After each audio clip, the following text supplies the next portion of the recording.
Assalamualaikum warahmatullahi wabarakatuh. Alhamdulillah, puji dan syukur kepada Allah Subhanahu wa Ta'ala. Salawat dan salam semoga terlimpahkan kepada baginda Rasulullah Sallallahu Alaihi Wasallam. Dan kita selalu berharap bisa setiap hari bertambah rasa cinta kita kepada Allah dan Rasul, sehingga bertambah pula keimanan kita dan amal soleh kita. Teman-teman sekalian, malam ini kita akan membahas tentang cinta. Judul dari tukang pohon, cinta kok gitu. Plesetan dari sinetron Tetangga Masa Gitu gitu ya.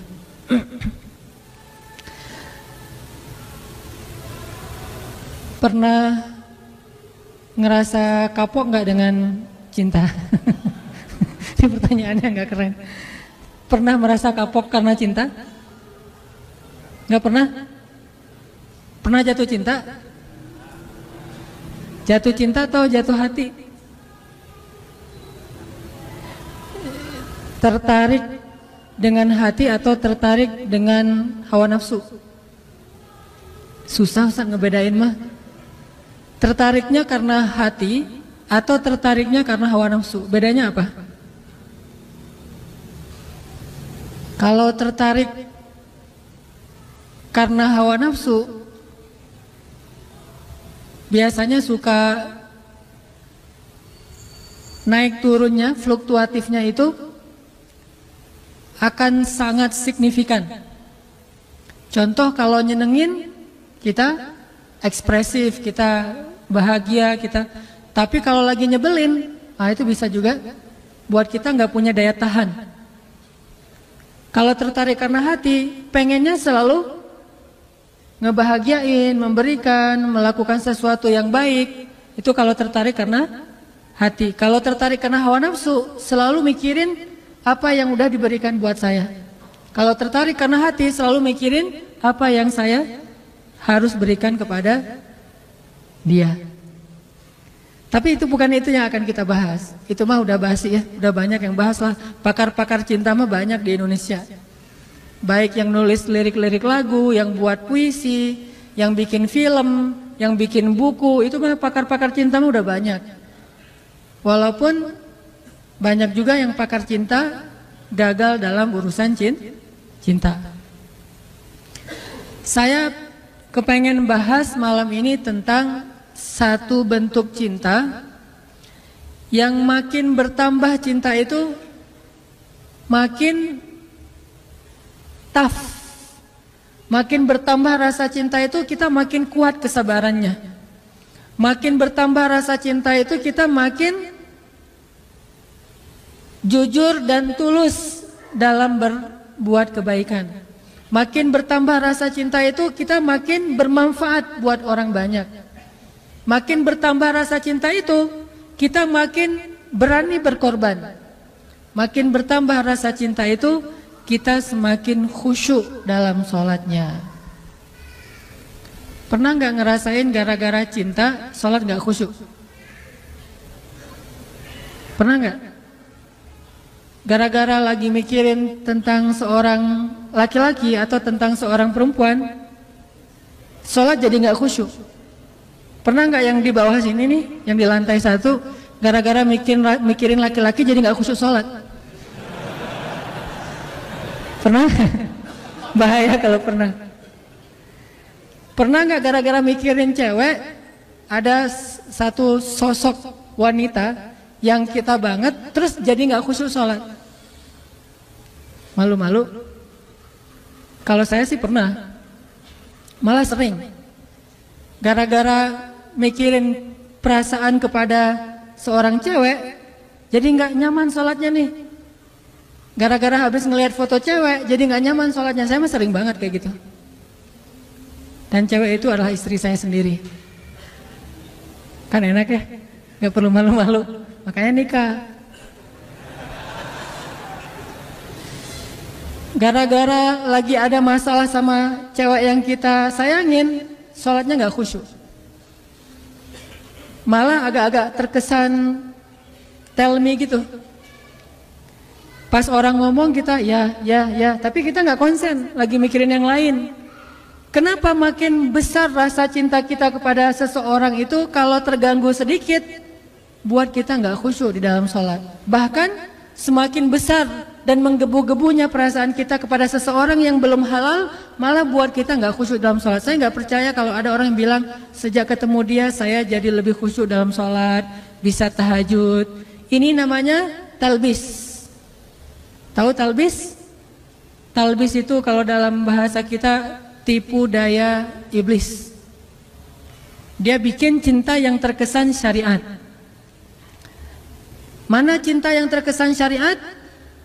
Cinta yang dibumbui dengan nasihat untuk tahajud. Cinta yang dibumbui dengan nasihat untuk baca Quran. Cinta yang dibumbui dengan nasihat ikut taklim bareng yuk gitu. Nunggu di mana? Di persimpangan itu. Saya nggak bawa kendaraan, ya udah bareng aja. Masih mending kalau naik motor kelihatan orang, kalau naik mobil nggak kelihatan siapa-siapa. Belum lagi kaca-kacanya itu pada anti sensor ya. Nah ini awalnya sih pengen ikut taklim, pengen bangunin tahajud, tilawah Al-Quran. Udah sampai juz mana? Udah sampai juz 20. Kamu di mana? Dekat-dekatan kamu lah, nggak akan jauh, kayak gitu ya. Hebat ya, kamu dua berapa? 21. Kok bisa? Soalnya saya nggak baca juz 1 sampai 20, bacanya juz 21 doang. Di mana kamu, saya di situ. Ini artinya cinta-cinta yang dibumbui dengan religi. Saya nggak ngomong baik atau buruk, cuman cinta yang kayak gini nih biasanya agak-agak modus. Hanya ketika pacaran doang bisa kayak gitu. Udah selesai, nanti udah halal, udah nikah. Kalau dia bukan karena Allah, itu akan berubah. Pasti kayak gitu. Makanya kita akan bahas satu cinta yang makin nambah itu makin khusyuk sholatnya. Yang makin nambah cinta itu makin buat kita bersemangat beramal soleh. Yang makin nambah cinta itu buat kita semakin istiqomah. Yuk kita baca Al-Quran dulu. Coba teman-teman buka surat At-Taubah ayat 24.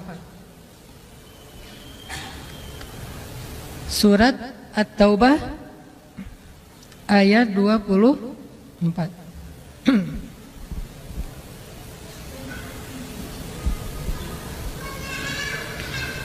A'udzu billahi minasy syaithanir rajim.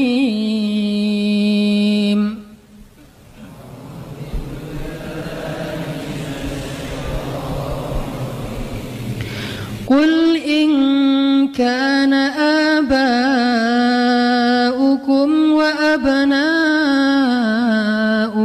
wa ikhwanukum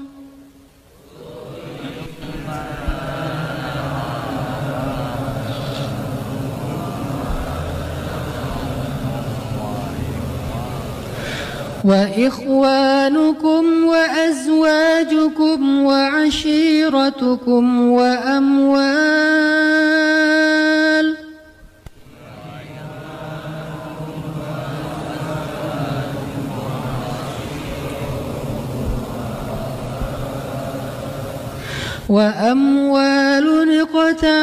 اقترفتموها وتجارة تخشون كسادها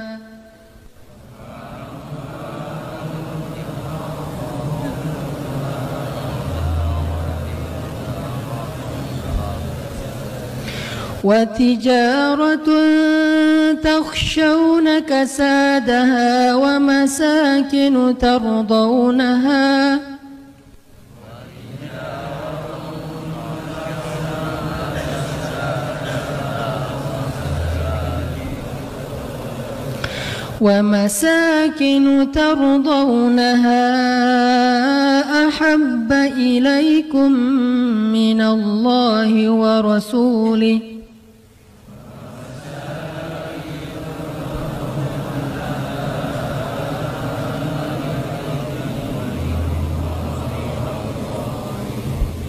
أحب إليكم من الله ورسوله وجهاد في سبيله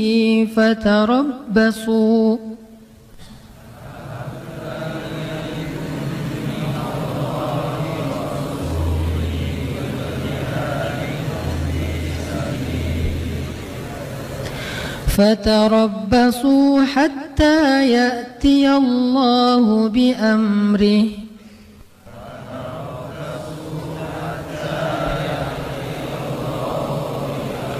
والله لا يهدي القوم الفاسقين.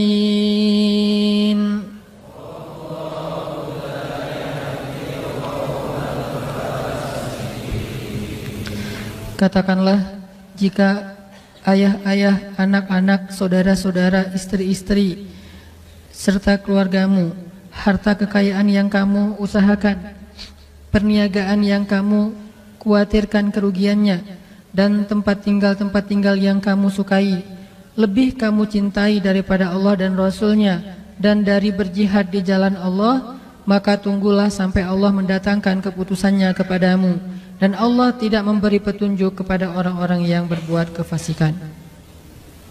Shadaqallahul azim. Teman-teman yang dirahmati Allah Subhanahu wa taala, ayat ini menjelaskan kepada kita tentang resiko kalau kita mencintai sesuatu melebihi cinta kepada Allah dan Rasul. Pokoknya kata Allah di sini, nggak mungkin kalian akan bahagia kalau kalian mencintai sesuatu melebihi cinta kalian kepada Allah dan Rasul. Gak mungkin kalian akan dapat apa yang kalian inginkan kalau kalian mencintai seseorang atau sesuatu melebihi cinta kalian kepada Allah dan Rasul. Itu gak mungkin. Bukan hanya gak mungkin, bahkan Allah mengancam dengan sebuah ancaman, fatarabbasu, hati-hati kalian, kata Allah. Artinya gak boleh seorang hamba itu menduakan cintanya kepada Allah dengan cintanya kepada makhluk. Itu nggak boleh. Kalau dia mencintai makhluk, harus karena Allah. Kalau dia mencintai makhluk bukan karena Allah, Allah bilang fatarabbasu, hati-hati. Makhluk itu kata Allah bukan orang yang jauh. Makhluk itu kata Allah orang yang dekat dengan kita, orang yang layak kita cintai, dan tidak dosa mencintai mereka kecuali kalau bukan karena Allah. Orang tua, bukankah kewajiban seorang anak mencintai orang tua? Tapi kalau bukan karena Allah atau melebihi cintanya kepada Allah daripada cintanya kepada Allah, maka itu akan fatarabbasu, hati-hati kata Allah. Tunggu aja kata Allah. Ini tegas bahasanya, dan Allah meletakkan ayat ini di dalam surat At-Taubah. Dan salah satu di antara ciri khas dari surat At-Taubah isinya adalah tentang orang-orang munafik. Bisa jadi teman-teman, kalau kita mau jujur menilai diri kita mukmin apa enggak, coba lihat. Jangan-jangan cinta yang selama ini kita rasakan itulah yang menjadikan tanda-tanda kemunafikan pada diri kita. Kalau kita mau tahu saya ini mukmin apa munafik, salah satunya lihat aja dalam urusan cinta. Apakah kita mencintai seseorang atau sesuatu melebihi Allah dan Rasul?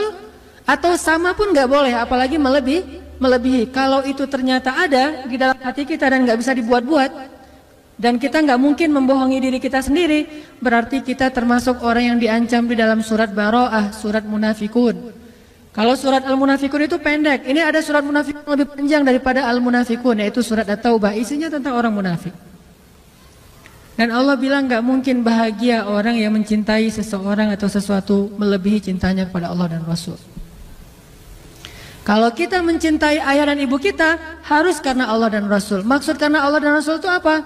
Satu, karena emang perintah Allah dan Rasul.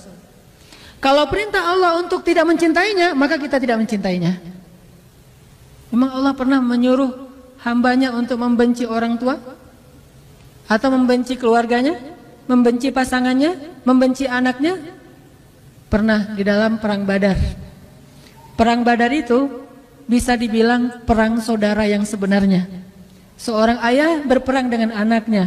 Ayahnya di pasukan kaum musyrikin, anaknya di pasukan kaum muslimin. Pamannya di pasukan kaum musyrikin, ponakannya di kaum muslimin. Saudara kakaknya di kaum musyrikin, adiknya di kaum muslimin, dan itu banyak.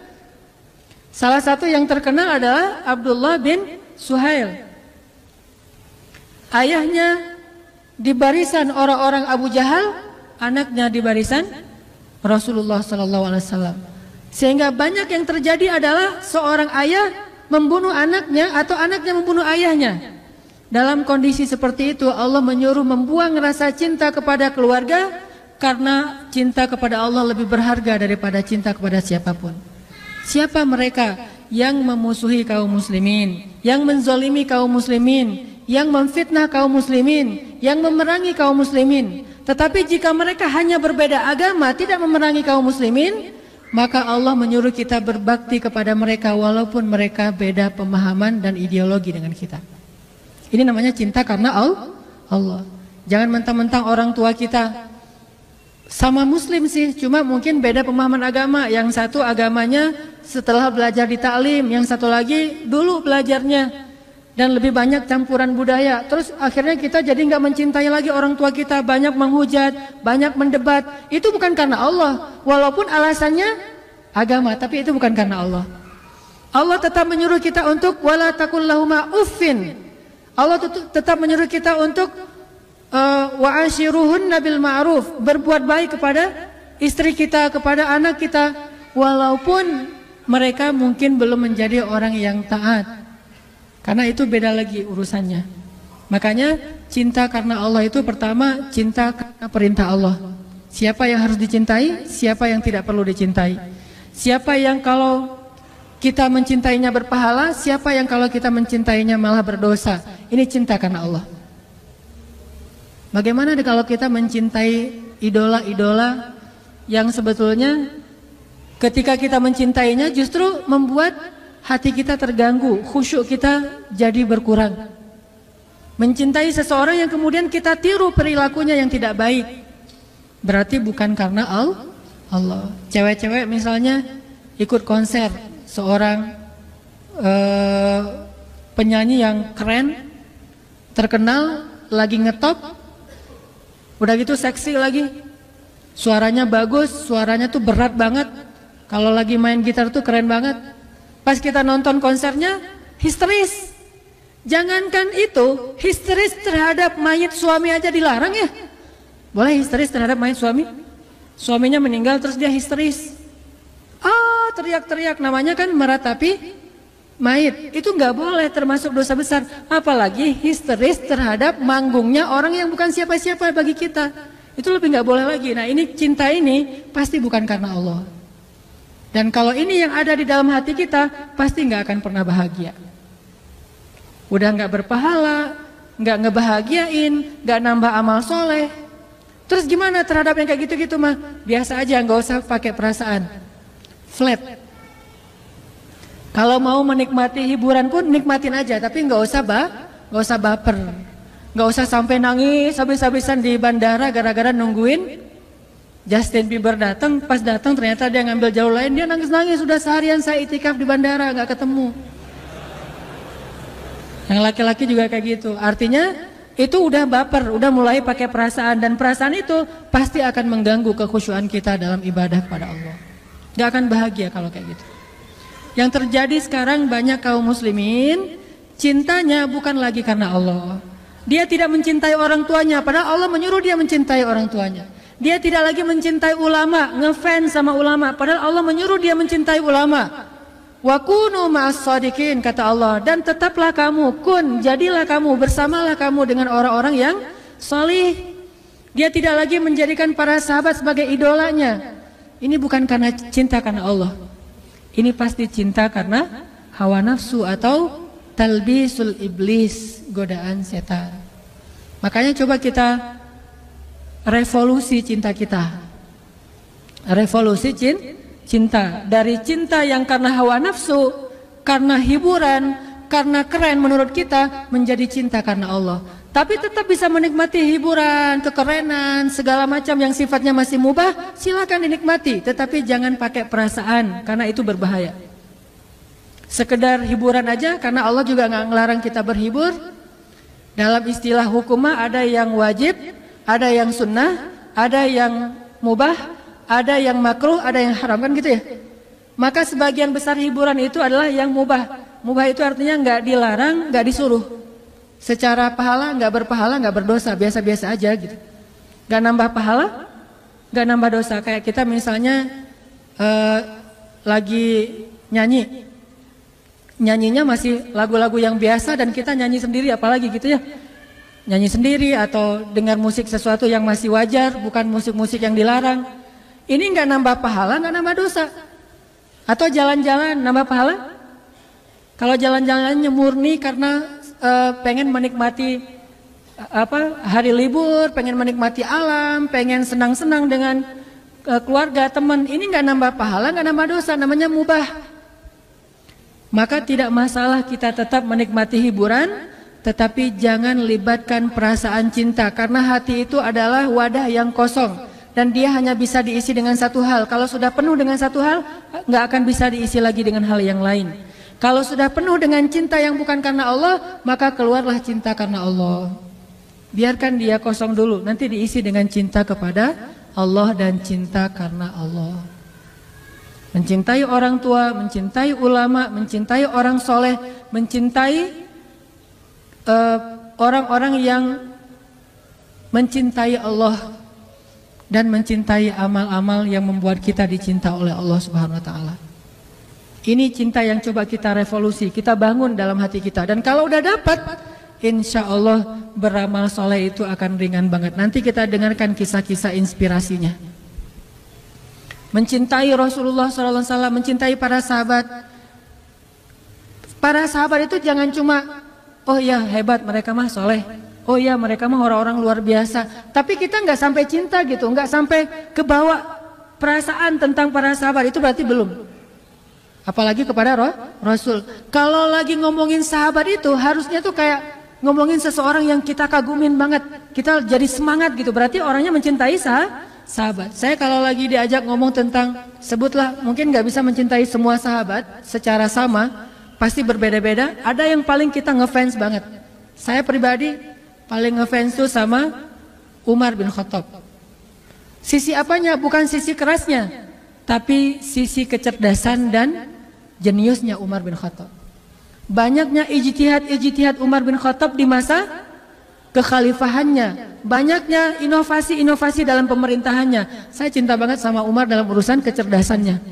Mungkin Umar kalau hidup di zaman kita akan banyak ngelakuin inovasi dalam pemerintahan.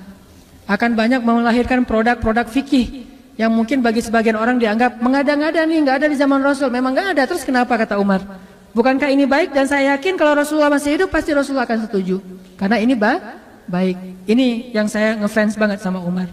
Siapa lagi yang saya ngidolain banget? Kalau laki-laki adalah Ali bin Abi Thalib. Orang yang dari kecil udah bersih, nggak pernah melihat auratnya sendiri, apalagi aurat orang lain.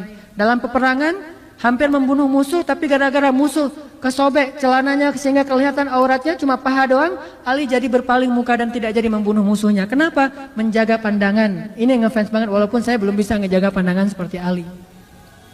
Ini artinya kalau lagi ngebahas Ali itu jadi kangen sama Ali, kalau ngebahas Umar itu jadi kangen sama Umar. Apalagi kalau ngebahas tentang Rasulullah SAW, rasanya rindu ingin ada di antara bersama Rasulullah SAW. Pernah mimpi ketemu Rasul? Berbahagialah teman-teman kalau yang pernah bermimpi ketemu Rasul. Walaupun kita nggak akan pernah ingat wajah Rasul, karena mustahil orang mengingat wajah Rasulullah kalau hanya ketemu dalam mimpi, mustahil. Kalau ada yang mimpi ketemu Rasul terus bisa menggambarkan sketsa wajah Rasul, itu adalah bisikan setan. Kalau mimpi ketemu Rasul, ketemu sih, cuma lupa wajahnya kayak gimana. Kata Nabi, siapa yang melihat aku dalam mimpi, maka dia seperti melihat aku dalam kenyataan. Siapa yang melihat Rasulullah dalam mimpi, berarti dia seperti melihat Rasulullah dalam kenyataan. Benar-benar ketemu dengan Rasulullah, seolah-olah dia menjadi salah satu di antara golongan sahabat Nabi. Siapa yang tidak bahagia masuk dalam golongan sahabat Nabi? Gimana caranya? Mimpi ketemu Rasul, dan itu nggak bisa dibuat-buat. Kalau nggak cinta, nggak mungkin mimpi. Saking cintanya, jadi kebawa mimpi. Dan itu butuh doa, butuh cinta, butuh usaha, butuh pengorbanan, sehingga nanti Allah akan memberikan kita hadiah mimpi ketemu Rasulullah SAW. Saya dulu pernah waktu kecil banget sebelum saya sering ikut musabaqah mimpi ketemu Rasul. Terus Nabi bilang gini, dia panggil nama saya, tapi nama itu ada di KTP bukan nama yang Hanan Ataki ya. Cari aja nanti nama aslinya. Dia manggil Fulan, gitu. Fulan, kamu mah kalau bahasa kita, kamu jangan tinggalkan Al-Quran, peganglah Al-Quran, kata beliau. Udah gitu saya belajar Al-Quran jadi juara musabaqah. Kebawahnya tuh ke juara musabaqah. Pas saya udah mulai agak-agak gede, udah remaja, mulai puber dan agak jauh dari Al-Quran, mimpi lagi. Mimpinya masuk surga, tapi surganya gak enak banget. Surganya tuh gelap, surganya itu gak ada lampu. Terus istananya itu kayak saung-saung yang udah reot gitu. Terus ada hujan, terus saya duduk dalam saung tuh terus kehujanan. Loh kok surga kayak gini ya, mending di rumah saya daripada di surga. Ternyata saya semakin jauh dari Al-Quran, Allah kayak ngasih sebuah gambaran tentang amal saya gitu. Amal kamu itu kayak gini, rapuh, gak jelas, gak ikhlas, pokoknya banyak aja tegurannya. Sampai sekarang saya kangen pengen mimpi lagi ketemu Rasul tapi belum bisa. Berarti memang amalnya belum baik, belum setulus, belum sepolos ketika saya masih kecil. Ini artinya kalau kita benar-benar mencintai seseorang karena Allah, saat ngebahas tentang orang itu kita jadi semangat. Saat membahas tentang orang itu kita jadi rindu, kita jadi pengen tahu tentang mereka. Kita jadi, kalau ibarat kita di Instagram atau di sosial media tuh kepo gitu. Ada cewek nge-like postingan kita, terus dia di gambar profilnya kayaknya cantik gitu. Kalau bahasa anak di komen bening gitu kan ya. Gambarnya bening, langsung dikepoin tuh, dicari tahu. Nih ternyata dipakai ditutup gitu, nggak semua orang bisa masukkan. Agak-agak kecewa, nggak bisa lihat yang lain, kan suka gitu tuh.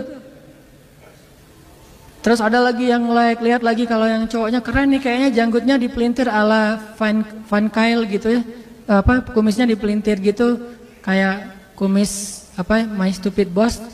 Udah gitu ininya janggutnya kan gaya-gaya 2016, janggutnya tipis, kumis dipelintir, rambutnya rapi gitu, klimis. Pakai kacamata hitam walaupun nggak minus. Pakai kacamata yang frame-nya hitam walaupun nggak minus, kacamata biasa. Pas ngeliat kayak gitu jadi kepo, pengen tahu nih orangnya siapa, tinggal di mana dan segala macam aktivitasnya. Ini karena kita mulai pakai perasaan penasaran gitu. Apalagi kalau udah ada hubungan, harusnya kita kepada Rasulullah keponya dengan membaca sirah Rasul, keponya dengan membaca hadis Rasul, keponya itu dengan cara mencari tahu tentang sosok Rasulullah itu kayak gimana. Makanya nanti setelah sholat Isya, saya pengen share beberapa kisah tentang bentuk cintanya para sahabat kepada Rasulullah. Itu tuh luar biasa. Kayaknya agak susah kita nirunya, tapi mudah-mudahan jadi penyemangat doang buat kita untuk bisa lebih belajar revolusi cinta, mencintai Allah dan Rasul melebihi apapun juga. Insya Allah nanti kita sharing cerita setelah selesai sholat Isya. Barakallahu bin Rabah, sahabat Nabi, merasa udah nggak kuat lagi tinggal di kota Madinah. Karena setiap kali Bilal datang ke masjid, maka Bilal akan melihat rumah Nabi di sebelahnya yang di dalamnya ada kuburan Rasul. Jadi kalau kita bentuk cintanya adalah kangen pengen ke Masjid Nabawi, kalau Bilal justru karena saking cinta udah nggak kuat lagi berada di Masjid Nabawi. Karena orang yang dia cintai telah wafat. Sehingga sejak Rasulullah wafat, berkali-kali Bilal minta izin kepada Abu Bakar untuk ikut jihad dan gak pulang lagi ke Madinah, pengen tinggal di tempat yang lain. Tapi gak diizinkan oleh Abu Bakar, sampai akhirnya setelah sekian lama membujuk Abu Bakar bisa diizinkan, pergilah Bilal dan akhirnya Bilal tinggal di Syam. Kalau sekarang Suriah. Di sanalah Bilal menikah. Jadi selama ini dia asik dengan cintanya kepada Rasulullah sehingga gak sempat mikirin pernikahan. Jadi kalau masih ada yang ngerasa galau soal pernikahan, mending belajar mencintai Allah dan Rasul aja deh. Insya Allah nggak akan galau lagi soal kapan nikah, nggak apa-apa. Saya mah udah punya cinta yang besar, yaitu kepada Allah dan Rasul. Akan tersibukkan dengan sendirinya hatinya dengan cinta yang sebenarnya. baru berangkat ke Syam. Sampai di Syam, Bilal menikah di sana. Menikah di sana, hidup di sana, sampai setelah beberapa tahun berada di Syam, akhirnya bergantilah pemerintahan dari masa Abu Bakar ke masa Umar bin Khattab. Setelah beberapa tahun di Syam, pada suatu malam Bilal menangis. Malam-malam dia bangun nangis, gerung-gerung gitu kayak anak kecil. Istrinya nanya, "Ya Bilal, ada apa? Ada apa? Kamu mimpi buruk?" "Enggak, justru ini mimpi baik." "Mimpi apa?" "Aku mimpi ketemu dengan Rasulullah SAW." Dan Rasulullah bersabda, "Siapa yang melihat aku dalam mimpi, berarti dia melihat aku dalam kenyataan." Aku bertemu dengan Rasulullah di dalam mimpi dan Rasulullah berkata, "Ya Bilal, kami rindu kepadamu. Sudah lama engkau tidak mengunjungi kami ya Bilal." Setelah bangun dari mimpi itu, Bilal semakin rindu kepada Rasul, merasa bersalah udah lama gak menjenguk Rasulullah. Akhirnya Bilal pun memutuskan untuk, kalau bahasa kita mah umroh, memutuskan untuk ziarah ke makam Rasul. Berangkat Bilal dari Syam, umroh ziarah ke makam Rasul. Melihat Bilal masuk lagi ke kota Madinah, penduduk Madinah itu berasa seperti hidup lagi di zaman Rasul. Senang gitu, dan Umar sangat senang dengan kedatangan Bilal. Sehingga selesai Bilal sholat, selesai Bilal ibadah-ibadah sunnahnya, termasuk menjenguk atau berziarah ke makam Rasul dan Abu Bakar.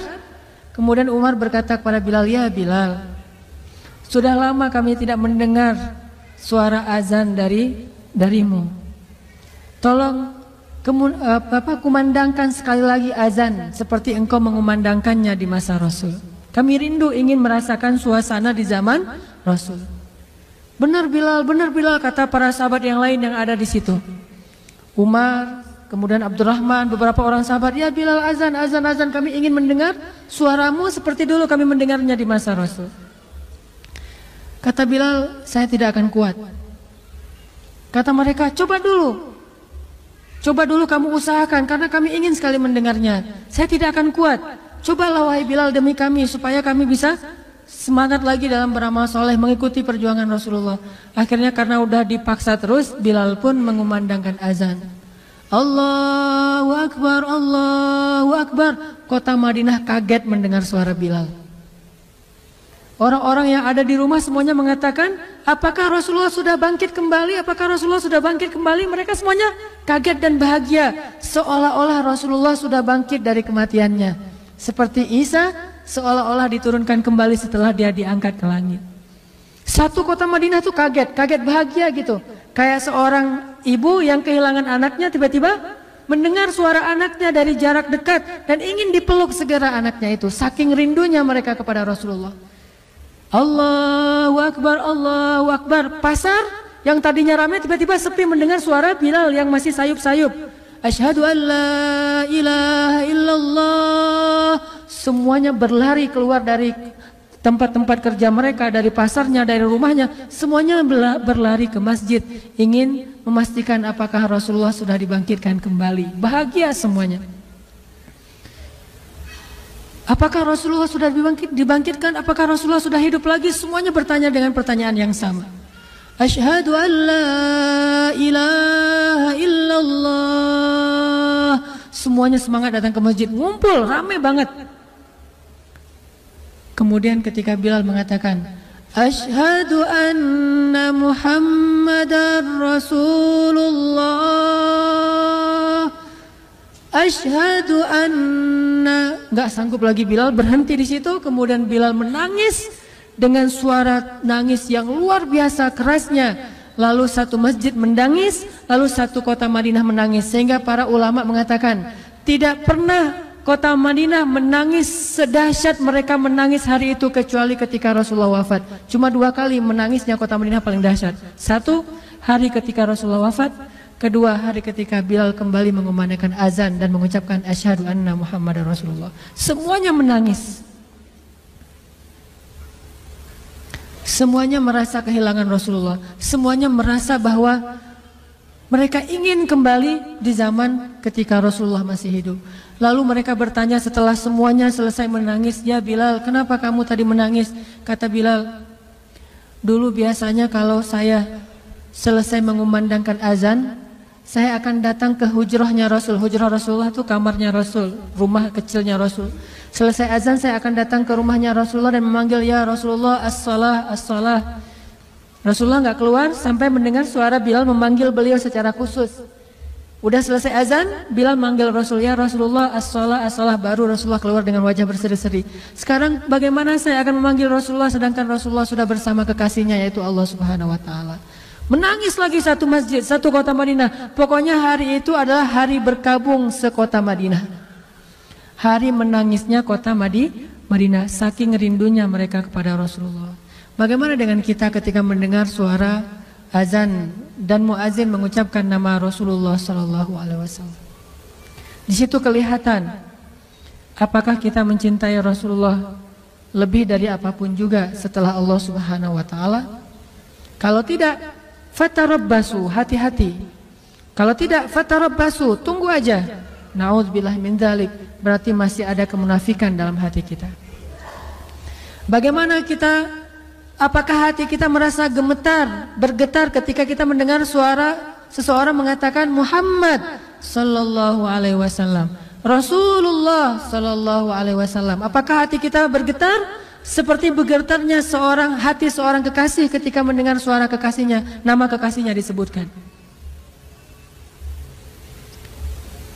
Kalau yang pernah jatuh cinta banget, jatuh cinta berat, pasti tahu banget gimana rasanya ketika ada seseorang yang menyebutkan nama orang yang dia cintai. Pasti berubah suasana perasaannya, hatinya, ekspresi wajahnya, itu pasti.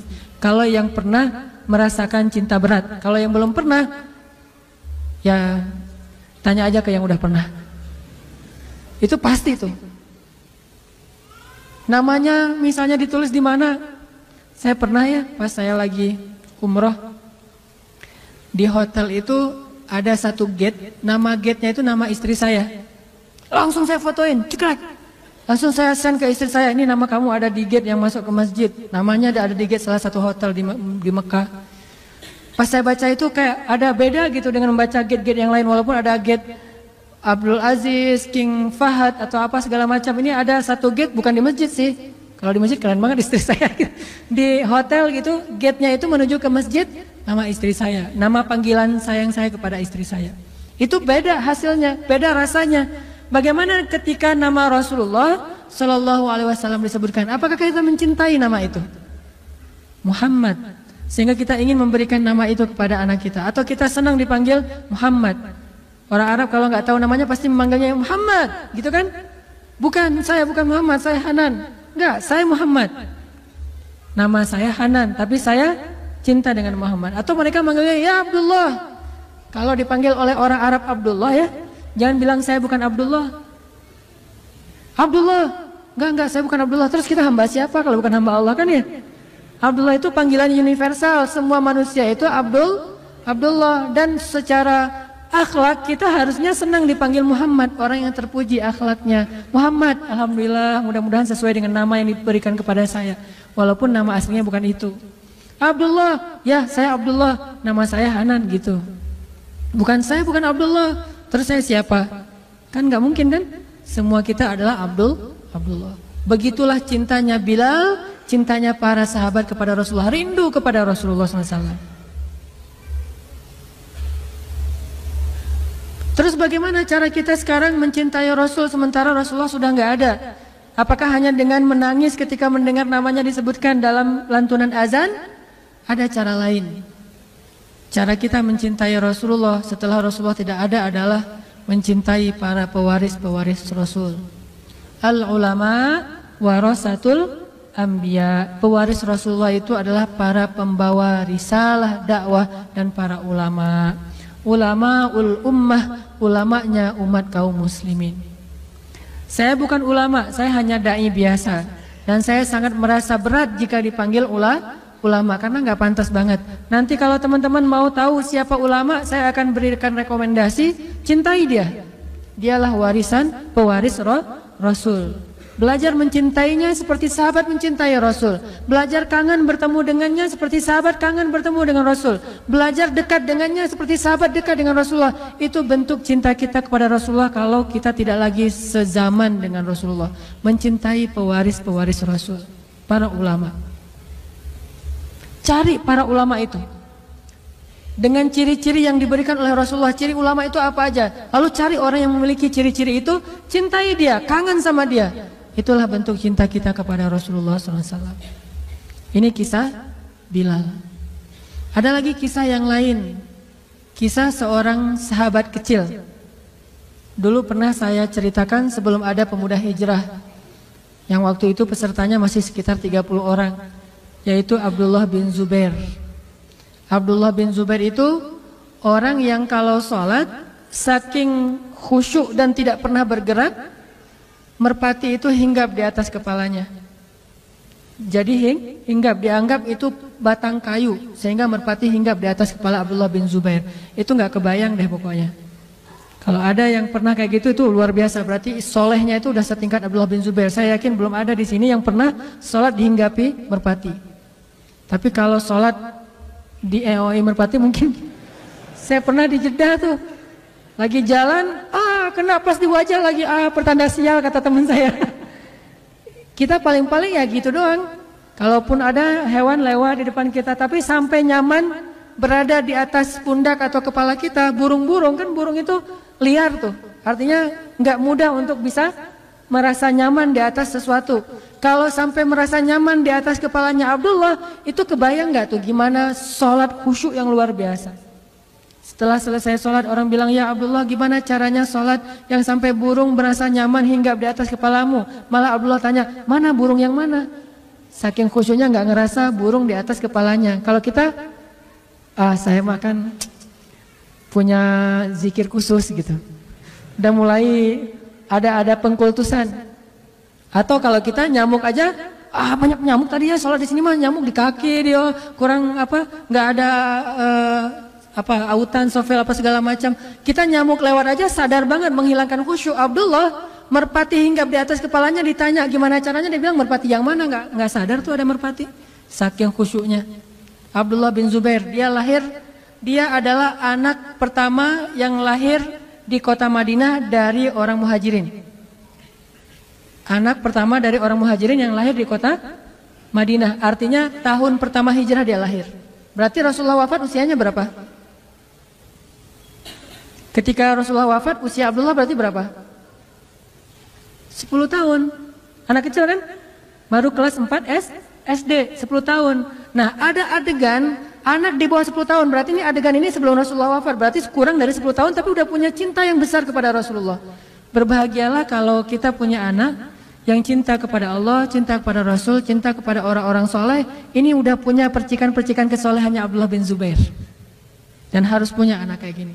Makanya saya kemarin, walaupun saya nggak layak dicintai kayak gitu, tapi saya ngelihat sesuatu yang inspiring dari salah satu anak teman-teman kita di sini, yang dia kangen dengan ustadz yang menurut dia soleh, walaupun kenyataannya nggak soleh, cuma ya nggak apa-apa lah, husnuzan dia ya mudah-mudahan jadi kenyataan. Dia kangen dengan ustadz itu, pengen ketemu ustadz itu, udah lama nggak ketemu. Ini baik, sama kayak Abdullah bin Zubair yang mencintai Rasulullah SAW.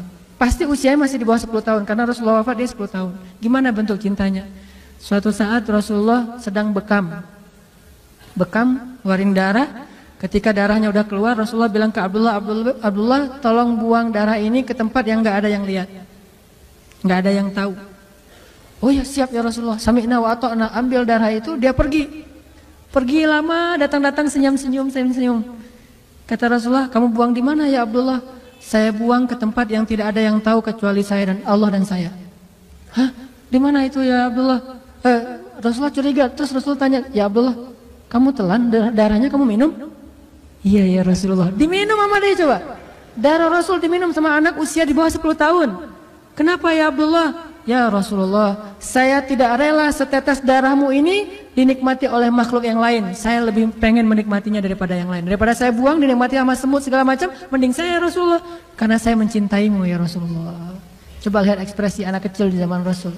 Ditelan darah Rasulullah, dan darah bekam itu nggak sedikit, bisa 1 labuh tuh. Minimal setengah labu, nelan darah karena saking cintanya. Siapa yang ngajarin? Nggak ada yang ngajarin, itu ekspresi aja. Karena emang dia cinta banget sama Rasulullah, gila dengan cintanya kepada Rasulullah, sampai akhirnya dia minum darah yang kalau bahasa kita darah kotor, tapi Rasulullah nggak punya darah kotor. Diminum sama dia, terus Rasulullah kemudian mengatakan tidak akan dimakan oleh api neraka seseorang yang di dalam tubuhnya ada darah aku, yaitu Abdullah bin Zubair, salah satu yang dijamin tidak akan masuk api neraka. Lalu Rasulullah mendoakan Abdullah bin Zubair, mendoakan khusyuknya sholat, mendoakan syahidnya, sehingga dia meninggal dalam keadaan dibunuh, kemudian jasadnya digantung di Ka'bah. Kan ada tuh adegan di masa seorang penguasa yang sangat zalim, setelah masa Ali bin Abi Thalib, Abdullah bin Zubair dibunuh, kemudian jasadnya digantung di Ka'bah beberapa hari tapi tidak membusuk. Berharap ibunya Asma binti Abi Bakar, kakaknya Aisyah, mengambil jasadnya dengan memohon-mohon kepada si pembunuh. Setelah lama ditunggu, ibunya nggak datang-datang, membiarkan jasad anaknya tergantung. Akhirnya si pembunuh ini yang putus asa, datang ke Asma. Ya Asma, anak kamu sudah saya gantung, kok kamu nggak datang-datang? Kok kamu nggak bermohon kepada saya supaya saya turunkan jasad anakmu dan dikuburkan? Kata Asma, yang saya tahu bukan kamu yang telah mencelakakan dia, tapi dia yang mencelakakan kamu nanti di akhirat. Demi Allah, saya tidak akan menghinakan diri saya dengan cara memelas kepadamu untuk menurunkan jasad anak saya. Akhirnya diturunkan sendiri sama pembunuhnya, diturunkan, akhirnya diserahkan kepada keluarga.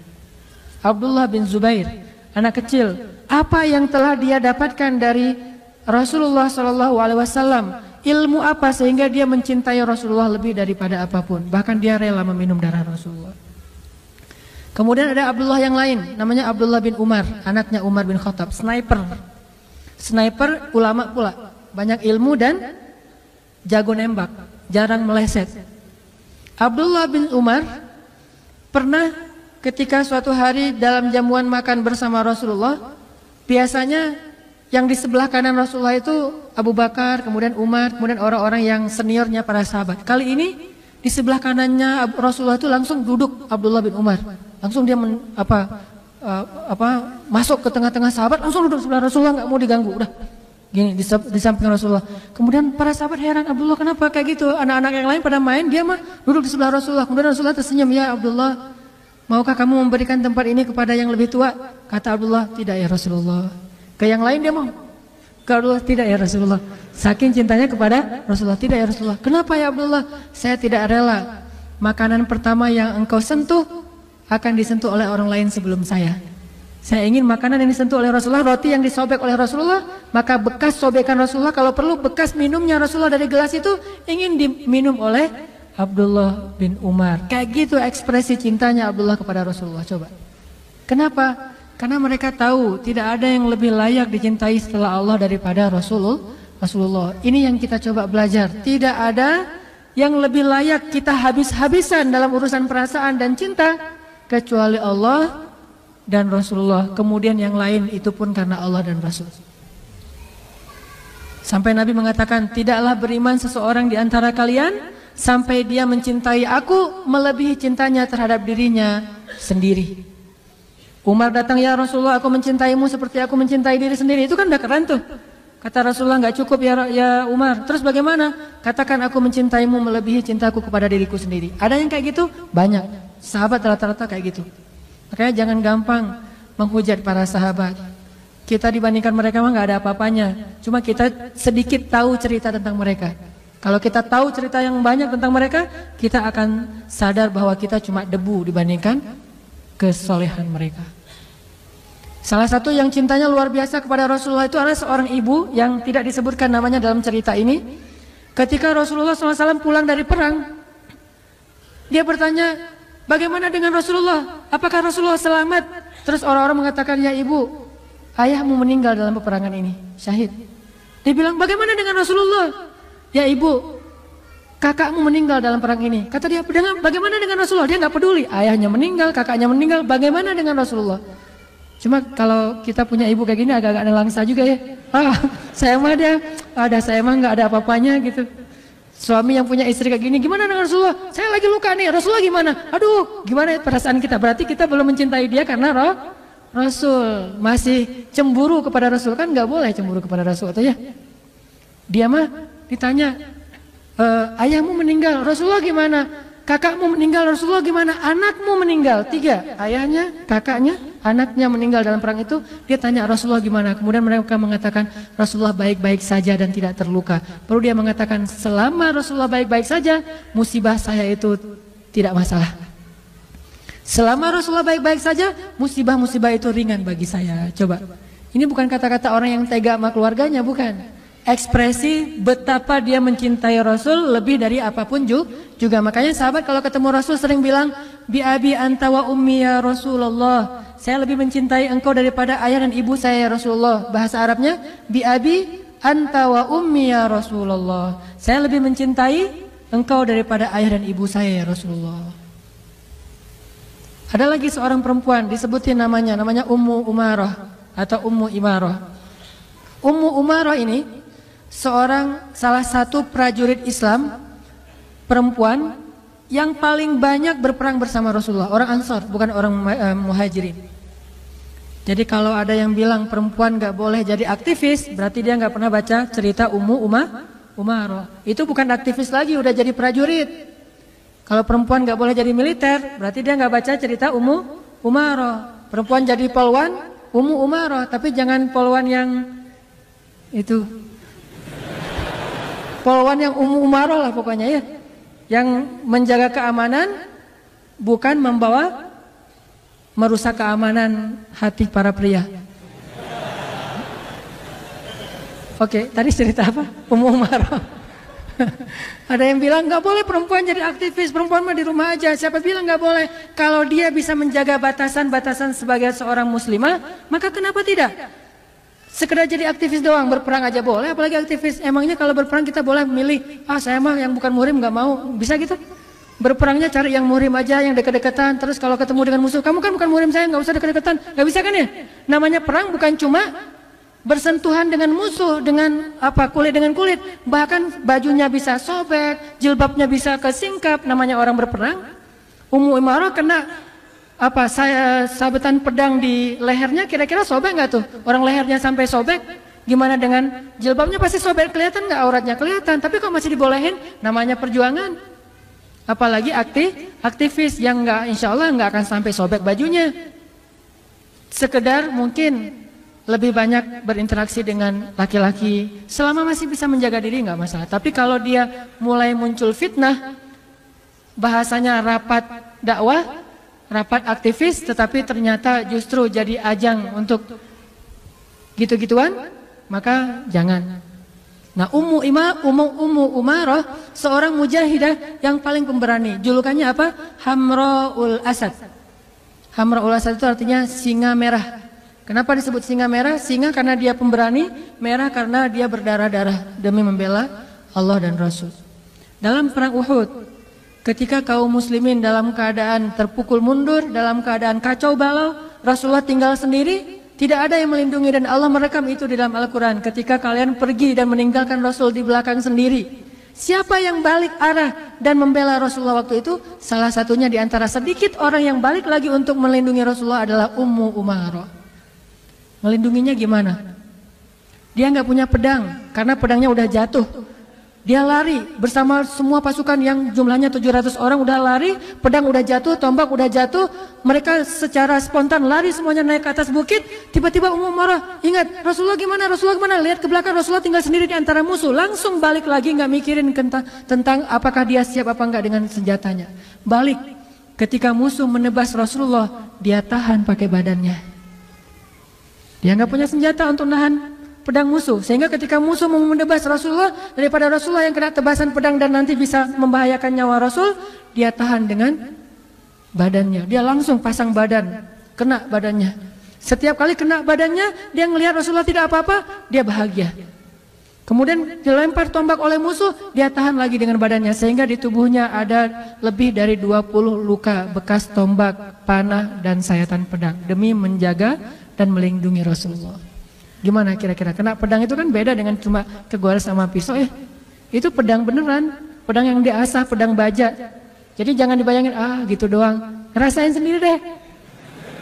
Itu susah gitu. Kalau kita cuma baca sejarah sekilas doang kita nggak akan menghayati. Makanya kalau baca sejarah hayatin dulu baru tahu gimana perjuangan mereka. Itu luar biasa.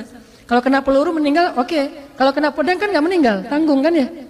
Sakit tapi nggak mati gitu. Kalau kena peluru sakit langsung mati. Nggak tahu sih kalau yang benar nggak gitu. Matinya udah nggak sakit. Katanya kalau udah mati nggak sakit lagi. Jadi udah selesai gitu. Tapi kalau kena pedang sampai 20 sayatan pedang gimana tuh rasanya tuh?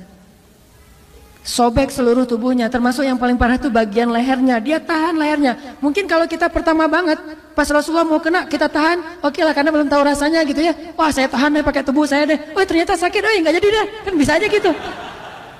Ini enggak 20 kali, berarti kan benar-benar rela banget dia mati demi Rasulullah. Kalau sekali doang mungkin masih orang nekat lah gitu. Orang nekat sekali kena, yang kedua udah nggak berani karena emang ternyata sakit banget. Tapi ini 20 kali, perempuan lagi tuh. 20 kali menahan serangan musuh dengan tubuhnya sendiri sampai kemudian dia ditandu untuk pulang, nggak bisa jalan lagi, udah babak belur. Rasulullah juga kena tombak. Di antara yang waktu itu ngelindungi Rasulullah itu adalah Ukasyah. Kemudian makanya Ukasyah itu masuk surga satu di antara 70.000 orang tanpa hisab. Kemudian Abu Bakar, kalau perempuan itu Ummu Umarah. Pas pulang Rasulullah dirawat, Ummu Umarah dirawat. Karena dia perempuan, dirawatnya berbeda dengan laki-laki, punya tenda sendiri. Lagi dirawat, lagi diperban, lagi dijahit, bekas luka-lukanya yang udah sobek kayak gitu, lagi dijahit nih. Dan orang dulu nggak pakai bius kalau ngejahit. Kalau sekarang udah pakai bius masih teriak-teriak. Kayak saya kemarin mau di ini aja di opname di rumah sakit itu, wah ternyata sakit juga ya kena. Apalagi ternyata pembuluh darah saya kecil. Jadi pas susternya nyari-nyari pembuluh darah saya itu ternyata salah, bukan pembuluh darah, kulit, digini-giniin. Saya teriak-teriak di rumah sakit. Itu Pak Bejo ngelihat. Pas saya lagi teriak, pas ada yang ngunjungin lagi tuh. Jadi malu-maluin. Ternyata Ustadz teriak juga kalau lagi sakit. Baru jarum doang udah teriak-teriak. Soalnya digini-giniin di bawah kulit saya. Udah gitu infusnya dialirkan, ternyata nggak masuk ke dalam pembuluh darah, malah masuk ke bawah kulit saya jadi bengkak gitu. Ini kenapa nih suster? Salah Pak, ternyata nggak masuk pembuluh darah. Tarik lagi, berkali-kali loh. Pelajarannya harus olahraga biar pembuluh darahnya gede. Saya karena kurang olahraga di tangan, olahraga di yang bagian lain, jadi akhirnya pembuluh darah saya kecil. Olahraganya kaki gitu ya.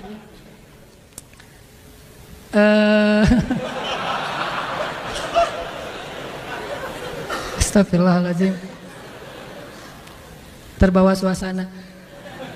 Apa tadi? Ummu Umarah lagi dijahit gitu ya. Sobek tuh lukanya lagi dijahit.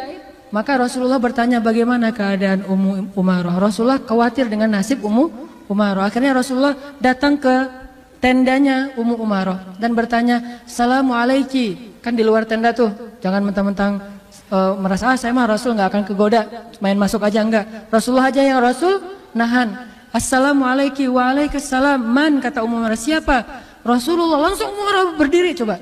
Lagi diperban, lagi dijahit, lagi dalam keadaan sakarat kayak gitu. Pas tahu Rasulullah yang datang langsung berdiri, langsung nutup semua luka dia. Dia nggak mau Rasulullah tahu kalau dia itu luka parah. Sehingga Rasulullah jadi sedih. Kan gara-gara ngebelain Rasulullah dia kayak gitu kan. Nggak enak sama Rasulullah. Langsung dia berdiri sampai menetes darahnya dari jilbab dan sorban yang menutupi luka itu. Berdiri, ya Rasulullah, gimana keadaan engkau ya Rasulullah, gimana keadaan engkau? Rasulullah mengatakan, alhamdulillah saya baik-baik saja. Bagaimana kamu ya Ummu Umarah? Alhamdulillah saya masih sehat aja, nggak apa-apa ya Rasul, nggak apa-apa. Coba, bisa nggak kayak gitu? Susah banget tuh bisa kayak gitu tuh.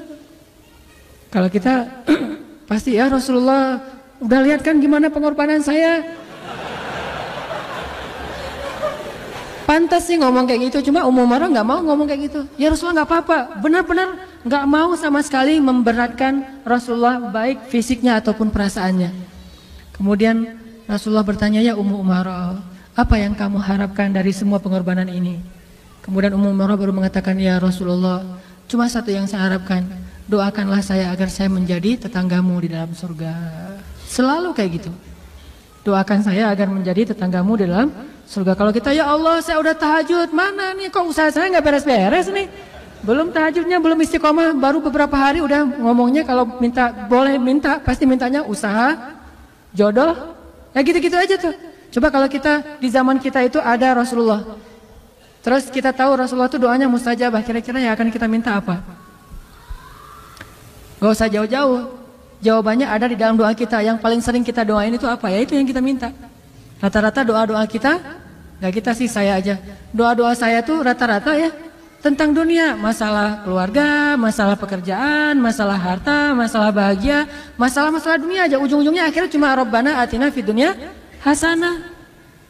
Tapi Ummu Umarah meminta murafaqataka fil jannah. Saya ingin menjadi tetanggamu di dalam surga ya Rasulullah. Rasulullah berdoa, ya Allah berkahilah Ummu Umarah, berkahilah keluarga Ummu Umarah dan jadikan mereka min ahlil jannah. Tahukah kita Ummu Umarah punya anak, dan salah satu di antara anak laki-lakinya yang juga ikut berjihad bersama Ummu Umarah, bersama ibunya, bersama ayahnya, suatu saat ditangkap oleh musuh. Musuhnya adalah seorang nabi palsu. Kalau nggak salah Musailamah Al-Kadzab. Di zaman Abu Bakar As-Siddiq ketangkap sama nabi palsu, kemudian potong kecil-kecil. Ya. Mulai dari jempolnya dimutilasi, terus juga kakinya, kemudian lututnya, kemudian jarinya, kemudian tangannya, kemudian lengannya, satu persatu dimutilasi sama musuhnya. Kenapa dimutilasi? Siksaan. Pengen nguji, pas ditangkap sama musuh di antara banyak pasukan kaum muslimin, ketahuan ternyata ini anaknya Hamraul Asad, anaknya singa betina yang disebut dengan Hamraul Asad, singa merah. Maka musuh ini menjadi penasaran, apakah kamu setangguh ibumu? Apakah kamu sekuat ibumu? Apakah kamu sesabar ibumu? Akhirnya kalau kamu seorang anaknya Ummu Umarah, sekarang kita uji, benarkah kamu anak Ummu Umarah? Akhirnya diuji. Kalau kamu udah nggak sabar, maka bilang saja bahwa kamu mengakui saya sebagai nabi setelah Muhammad. Tapi dia nggak mau berucap apapun kecuali la ilaha illallah Muhammad Rasulullah, la ilaha. Sampai akhirnya tubuhnya dimutilasi habis, potong-potong dan ditaruh di dalam karung, dikirimkan kepada Ummu Umarah. Musailamah Al-Kadzab. Akhirnya Ummu Umarah bersedih, minta izin kepada Abu Bakar untuk bisa berjihad lagi. Abu Bakar mengizinkan, lalu dia pun membunuh Musailamah Al-Kadzab. Dalam perang itu Ummu Umarah kehilangan satu lengannya. Sejak saat itulah baru Ummu Umarah pensiun dari jihad, karena lengannya sudah hilang satu, kepotong dalam peperangan. Ini orang luar biasa. Kalau di zaman dulu mungkin ada istilah cunyadin, orang-orang yang kayak gitu yang hidupnya di medan perang. Setelah dia tangannya kepotong, udah nggak bisa berjihad lagi, dia sedih. Dia katakan, ya Rasulullah, betapa rindunya aku kepadamu ya Rasulullah. Betapa rindu aku kepadamu, nangis setiap hari sampai akhir hayatnya dia meninggal dalam keadaan tersenyum karena berpikir, insya Allah sebentar lagi saya akan ketemu dengan kekasih saya Rasulullah SAW. Ummu Umarah. Kelelahan apa yang sering kita keluhkan untuk mengikuti ajaran Rasulullah SAW, sementara Ummu Umarah bahkan tidak mengeluh dengan puluhan luka di tubuhnya. Kelelahan apa yang kita keluhkan untuk berjuang dan melanjutkan perjuangan dakwahnya Rasulullah SAW. Lalu mana bukti bahwa kita mencintai Rasulullah lebih dari diri kita sendiri? Belajar dari Ummu Umarah, dia perempuan, harusnya kita laki-laki bisa lebih dari itu. Ada satu lagi, seorang sahabat yang mencintai Rasulullah itu dengan cara unik. Ini terkenal. Mencintai Rasulullah itu dengan cara namanya Ukasyah.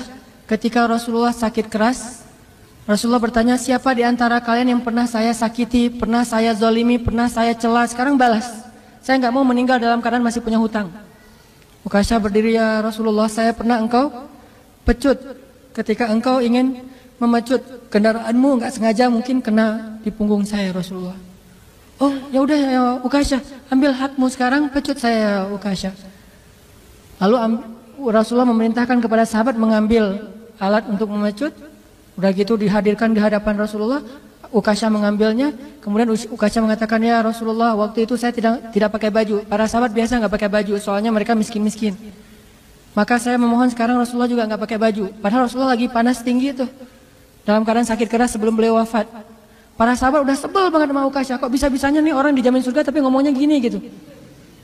Akhirnya para sahabat bilang, ya Ukasyah, udah gila kamu, ya Ukasyah, kamu sudah kehilangan akalmu, kenapa kamu melakukan Rasulullah kayak gitu? Rasulullah mengatakan, biarkan, ini hak dia. Akhirnya Rasulullah membuka bajunya dan mempersilahkan Ukasyah untuk memecut punggung beliau.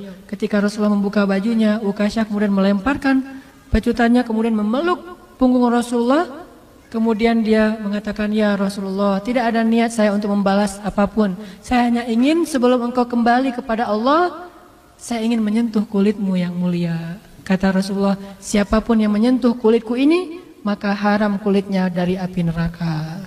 Cara cintanya itu agak-agak unik emang. Makanya sekarang ada orang yang mengekspresikan cinta kepada Rasulullah dengan bersolawat.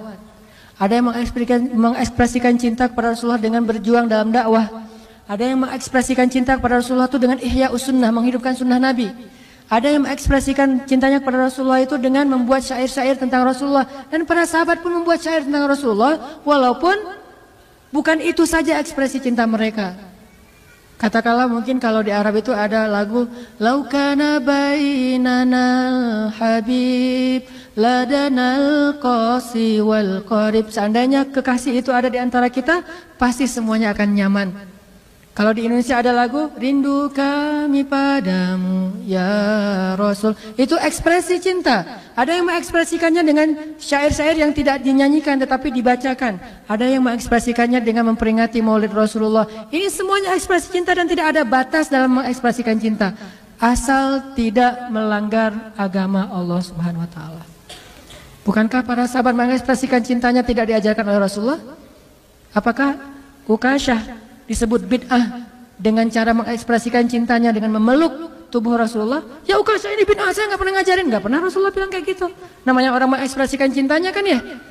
Begitu juga dengan tadi Abdullah bin Zubair meminum darah. Bukankah darah itu sesuatu yang haram? Tetapi dia minum dan khusus untuk Rasulullah ada pengecualian. Dan Rasulullah nggak mengatakan bahwa ini tidak pernah saya ajarkan. Kenapa kamu lakukan wahai Abdullah? Tidak, itu ekspresi cinta. Selama tidak melanggar syariat, ekspresikan cinta kita dengan cara-cara yang baik. Saya pribadi, walaupun mungkin cinta saya kepada Rasulullah jauh dibandingkan sahabat kepada Rasul, tapi saya mencoba untuk mengekspresikan cinta saya itu dengan berjuang dalam gerakan dakwah, walaupun dakwahnya masih kecil-kecilan. Motivasi saya adalah Rasulullah dulu berjuang, saya ingin meneruskan perjuangannya semampu saya. Inilah ekspresi cinta kita kepada Rasulullah SAW. Maka teman-teman sekalian, kalau kita rindu sama Rasul, ingin ketemu dengan Rasulullah nanti di akhirat, seperti Fatimah bertanya, ya ayah, nanti di padang mahsyar kalau saya rindu sama ayah, pengen ketemu, ketemunya di mana? Kata Fatimah. Kata Rasulullah, kalau kamu pengen ketemu dengan saya wahai Fatimah, tunggulah saya di telaga Al-Kautsar. Rasulullah itu nanti di padang mahsyar ada di Al-Kautsar.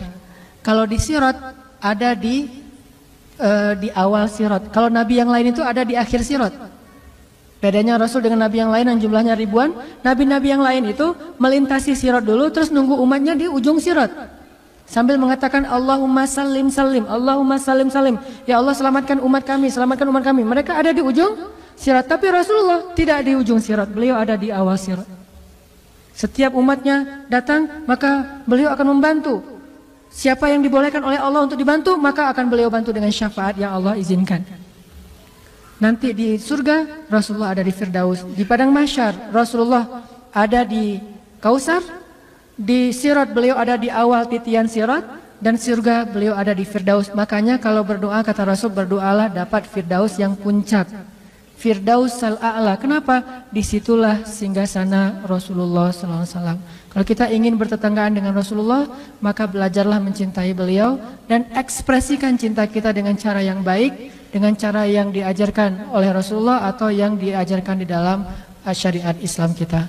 Mudah-mudahan kehadiran kita pada malam ini adalah bukti kecintaan kita kepada Allah dan Rasul, dan mudah-mudahan Allah menambahkan rasa cinta itu di dalam hati kita sehingga setiap hari menjadi semakin baik amal soleh kita. Teman-teman sekalian, marilah kita tutup halaqah kita pada malam ini dengan sama-sama berdoa, dan kita awali dengan berselawat kepada Rasulullah SAW. Allahumma salli wa sallim wa barik ala sayyidina Muhammad. Allahumma salli ala sayyidina Muhammad kama sallaita ala sayyidina Ibrahim.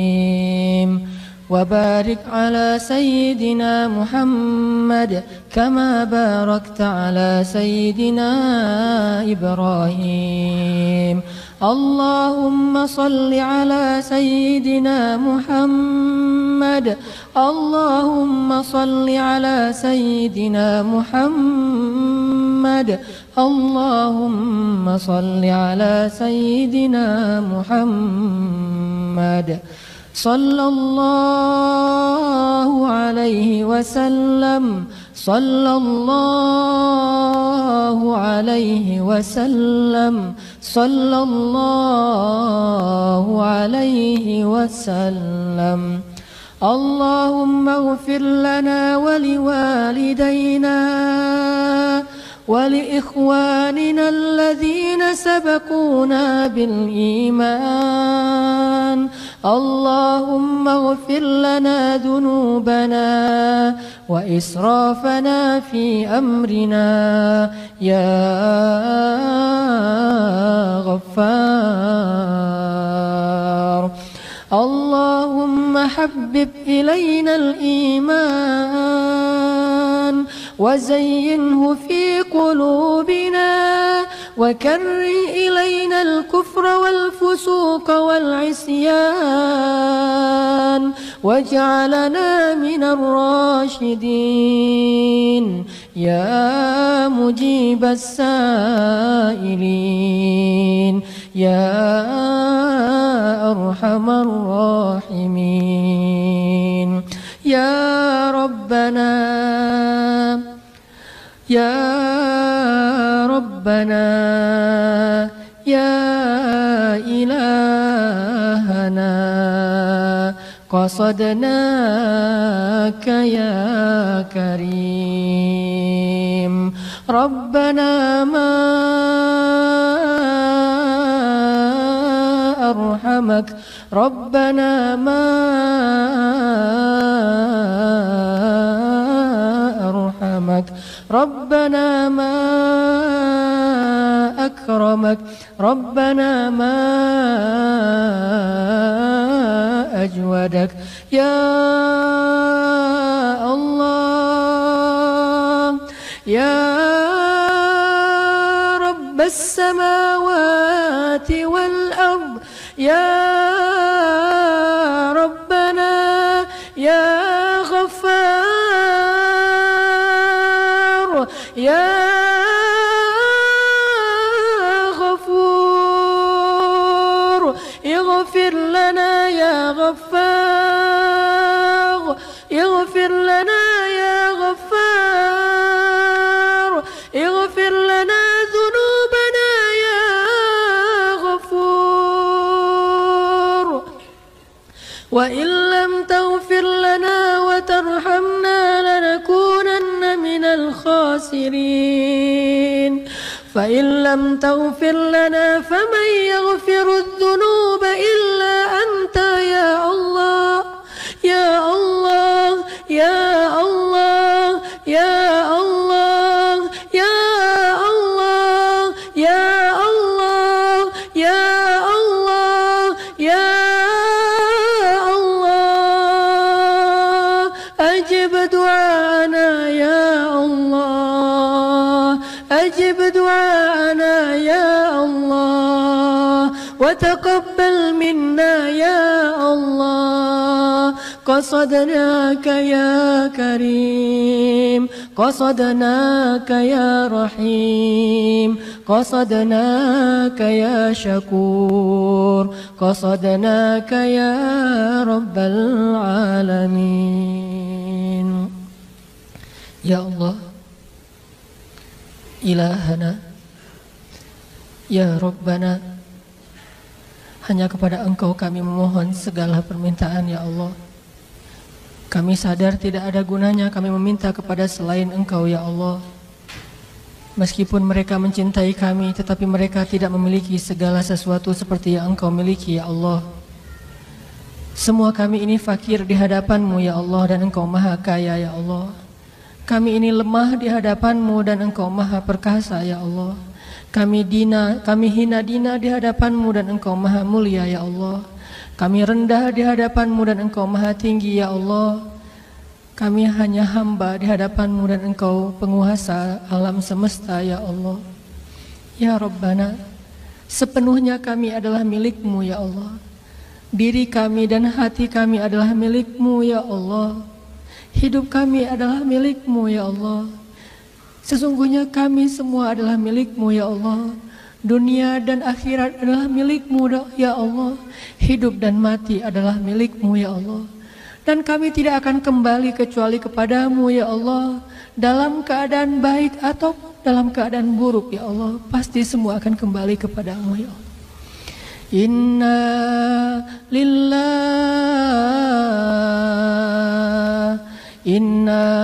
lillah, kami semua milik-Mu ya Allah. Wa inna ilaihi raji'un, dan pasti kami semua akan kembali kepada-Mu. Pasti ya Allah, kami akan kembali kepada-Mu ya Allah. Tidak ada keraguan sedikit pun, pasti kami akan kembali kepada-Mu ya Allah. Cepat ataupun lambat, sekarang ataupun nanti, hari ini ataupun esok, ataupun suatu saat, pasti kullu nafsin za'iqatul maut. Semua kami pasti akan merasakan kematian yang pernah dirasakan orang-orang sebelum kami ya Allah. Sesoleh para anbiya pun akan wafat ya Allah. Dan sedurhaka Fir'aun juga akan mati, dan semua dikembalikan kepada-Mu ya Allah. Kami takut ketika kami kembali kepada-Mu dalam keadaan kotor ya Allah. Kami takut ketika kami kembali kepada-Mu, Engkau belum menerima taubat-taubat kami ya Allah. Kami takut ketika kami kembali kepada-Mu, kembalinya kami di hari yang paling celaka dalam hidup kami ya Allah. Kami takut ketika kami kembali kepada-Mu, kami masih menyimpan sombong di dalam hati kami ya Allah. Sedangkan Rasul-Mu mengatakan tidak akan masuk surga orang yang di dalam hatinya ada kesombongan walaupun sekecil zarah ya Allah. Bersihkanlah hati kami ya Allah. Kami takut kembali kepada-Mu dalam keadaan su'ul khatimah ya Allah. Ampunkanlah dosa-dosa kami ya Allah. Jika hari ini adalah hari terakhir dalam hidup kami, maafkanlah kekurangan dari amal-amal kami hari ini ya Allah. Dan terimalah taubat kami ya Allah. Jika Ramadan kali ini mungkin adalah Ramadan terakhir bagi kami ya Allah, jadikanlah Ramadan kali ini adalah Ramadan terbaik dalam hidup kami ya Allah. Jangan Engkau biarkan sehari pun berlalu dengan sia-sia ya Allah, karena kami tidak tahu apakah ada kesempatan yang lebih baik daripada Ramadan setelah ini ya Allah. Beri kami hidayah ya Allah, agar kami bisa menggunakan waktu kami sebaik-baiknya ya Allah. Beri kami hidayah ya Allah, agar kami bisa beramal sebanyak mungkin sebelum kami kembali kepada-Mu ya Allah. Karena harta yang kami kumpulkan tidak lagi bermanfaat bagi kami nanti di akhirat ya Allah. Keluarga yang kami banggakan tidak lagi bisa menolong kami nanti di akhirat ya Allah. Nama besar yang sering membuat kami menjadi sombong tidak lagi bermanfaat bagi kami di akhirat ya Allah. Para pengikut, orang-orang yang mengidolakan kami, mereka tidak bisa menolong kami nanti di akhirat ya Allah. Teman-teman yang selama ini mengajak kami bermaksiat, mereka bersenang-senang dengan kami di dunia, tetapi mereka tidak bisa menolong kami nanti di akhirat ya Allah. Hanya amal soleh dan orang-orang soleh yang mampu menolong kami dengan seizin-Mu ya Allah.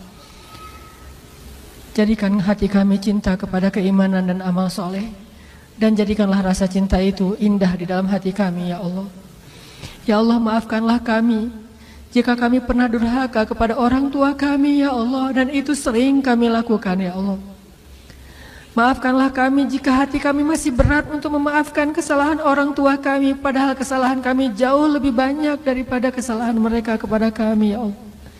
Maafkanlah kami jika kami pernah durhaka kepada suami kami ya Allah, durhaka kepada istri kami ya Allah, durhaka terhadap anak-anak kami ya Allah, terhadap saudara kami ya Allah. Maafkanlah kami jika kami pernah menzalimi orang lain ya Allah. Maafkanlah kami jika kami pernah mencela orang lain ya Allah. Maafkanlah kami jika kami pernah merampas kehormatan orang lain ya Allah.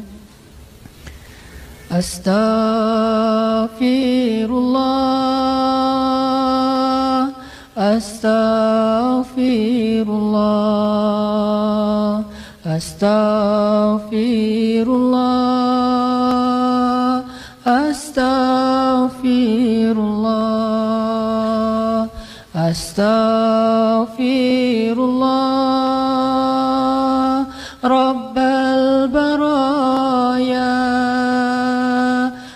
astaghfirullah minal khataya.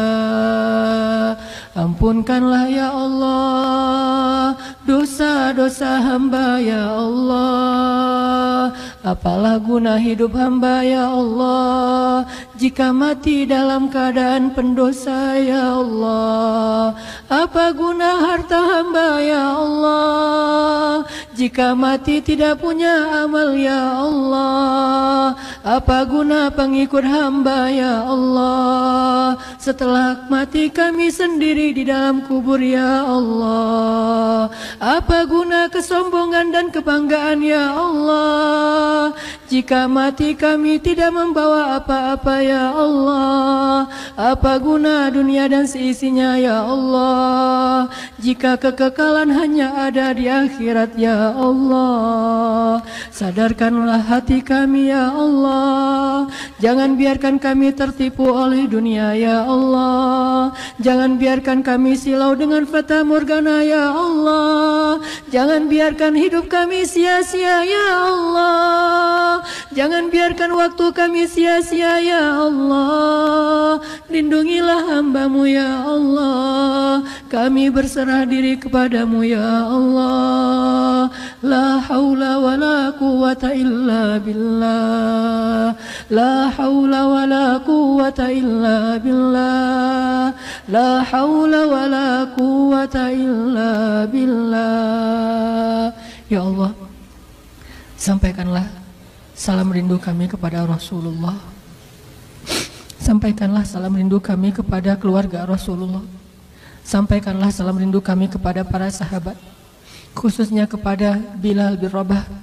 Ya Allah, jadikanlah hati kami mencintai Rasul seperti lembutnya hati Bilal dalam mencintai Rasulullah sallallahu alaihi wasallam. Rabbana atina fid dunya hasanah wa fil akhirati hasanah wa qina adzabannar.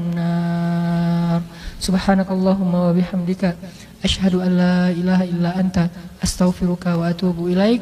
Assalamualaikum warahmatullahi wabarakatuh.